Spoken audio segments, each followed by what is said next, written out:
Bentrovati ragazzi e ragazze, qui Virtual con il primo episodio del Virtual Show Slim. Che cos'è? Detto in poche parole, sarà una serie di video brevi che si alterneranno a quelli principali, che mi permetteranno di rendere il canale un pochino più rapido, ma anche di concentrarmi su degli argomenti un pochino più semplici e specifici. Detto questo, oggi voglio dirvi che cosa ne ho pensato del New 3DS. Nintendo non è nuova alle revisioni, tutte le sue portatili hanno subito redesign e miglioramenti negli anni. Il Game Boy Pocket, il Game Boy Advance SP, il DSi, il New 3DS è solo l'ultimo di questa lunga serie, ma che cosa ha migliorato effettivamente? Scopriamolo insieme!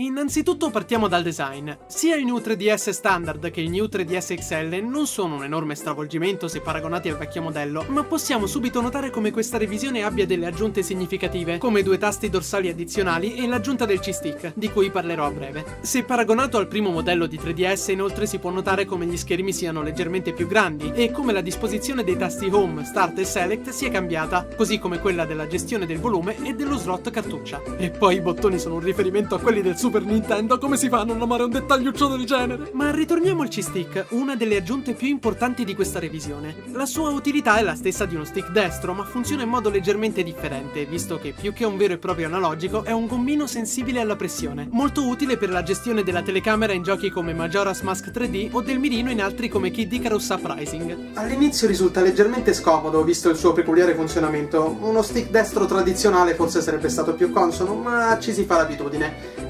Non come con altri stick che ci hanno propinato in passato. Vi ricordate quello della PSP?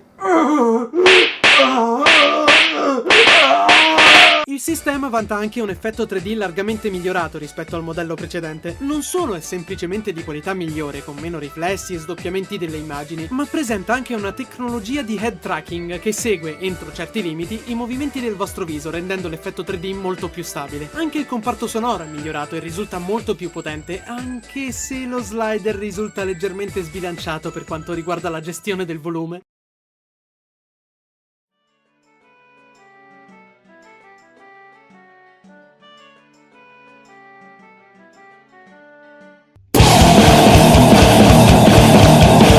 Un'altra aggiunta importante per questo nuovo modello è la compatibilità con gli Amiibo. Per chi non sa cosa sono gli Amiibo, sono delle piccole statuette di buona fattura che possono interagire, grazie ad una tecnologia simile a quella di Skylanders, con diversi giochi recenti e futuri di Nintendo. Sono anche conosciute come delle maledette mangiasoldi per tutti quelli che sono abbastanza idioti da cadere nella loro trappola di collezionismo.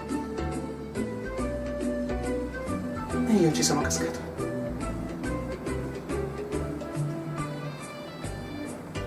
Gli Amiibo per ora possono essere usati solo con pochi titoli su 3DS, tra cui Super Smash Bros. 3D e Ace Combat Assault Horizon Legacy Plus, e permettono di sbloccare elementi di gioco addizionali. Nel caso di Ace Combat, nuovi velivoli a tema Nintendo. Per quanto riguarda i modelli disponibili, si ha l'opzione di scegliere il modello XL per uno schermo più grande, oppure il modello standard che, nonostante le dimensioni minute rispetto al fratello maggiore, ha delle cover intercambiabili per gli amanti della personalizzazione. Cambiare le cover è veramente un gioco da ragazzi, rapido e indolore, basta prendere il vostro New 3DS e togliere la placca frontale. Facile, no? Poi lo girate e fate lo stesso.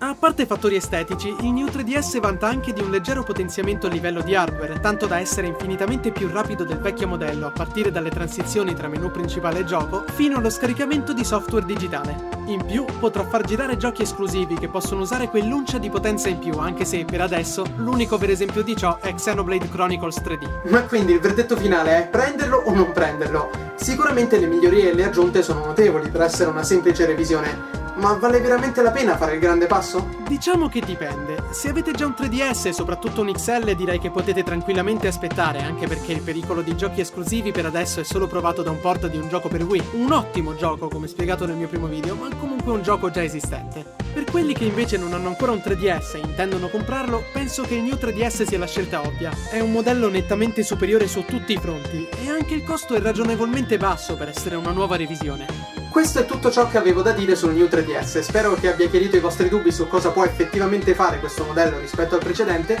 e che vi abbia aiutato a decidere se acquistarlo oppure no. Vi mando un salutone e ci vediamo alla prossima, questa volta con un video più lungo e tradizionale. Ciao a tutti!